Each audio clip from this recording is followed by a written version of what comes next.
নমস্কার, সব্যসাচী ভট্টাচার্য বলছি। আমার সঙ্গে তবলায় আছেন শ্রী অয়ন জ্যোতি। মনে আছে তো? দেখুন, নেপাল সীমান্তে বিহারে এক শহরতলি, সেখানে সাহেবদের না অনেকগুলো পরিত্যক্ত খামার বাড়ি, ফার্ম হাউস ছিল। তো বড় জমিকে ওরা বলতো হাতা। তা সেই লুইস সাহেবের হাতায় ছিল এক বিশাল আমবাগান। ছোটবেলায় আমার বন্ধুরা মিলে পিকনিক করতে যেতাম। বয়সকালে শহরের ব্যস্ত জীবন, কিন্তু ওই আমবাগানটার কথা সবসময় মনে পড়তো। প্রায় 40 বছর পর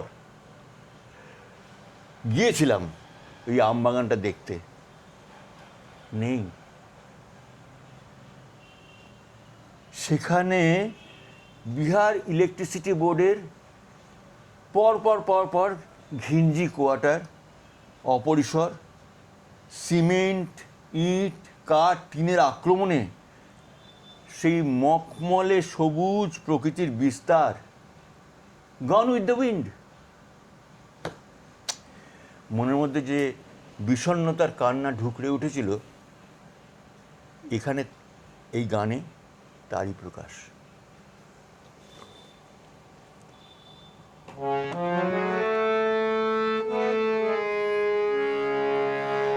কি হবে গান বলো, কি হবে যদি প্রকৃতি ফেরায় মুখ নীরবে? কি হবে গান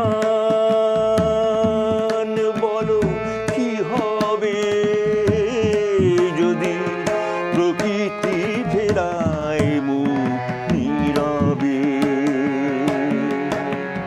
যুগে যুগে তার দান কত শত মহাপ্রাণ, যুগে যুগে তার দান কত শত মহাপ্রাণ।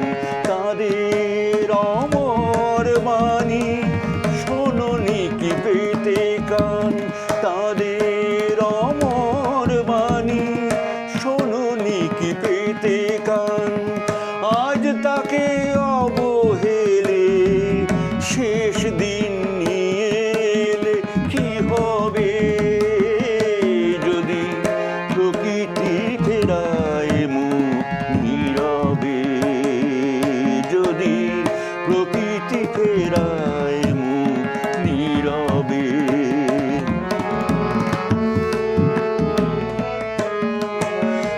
বিজ্ঞান গ্রহলোকে করে সন্ধান, আর কোনো গ্রহে আজও পায়নি সে প্রাণ। বিজ্ঞান গ্রহলোকে করে সন্ধান, আর কোনো গ্রহে আজও পায়নি সে প্রাণ। একবার ভেবে দেখো বন্ধু আমার, একবার ভেবে দেখো বন্ধু আমার, এ বিশ্বে জীবনের কি যে হাহাকার।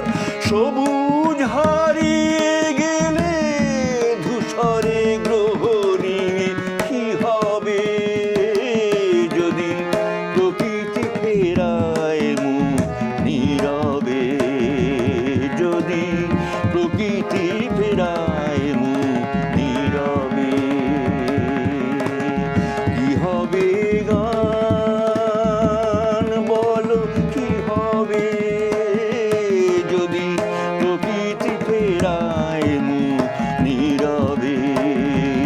যদি প্রকৃতি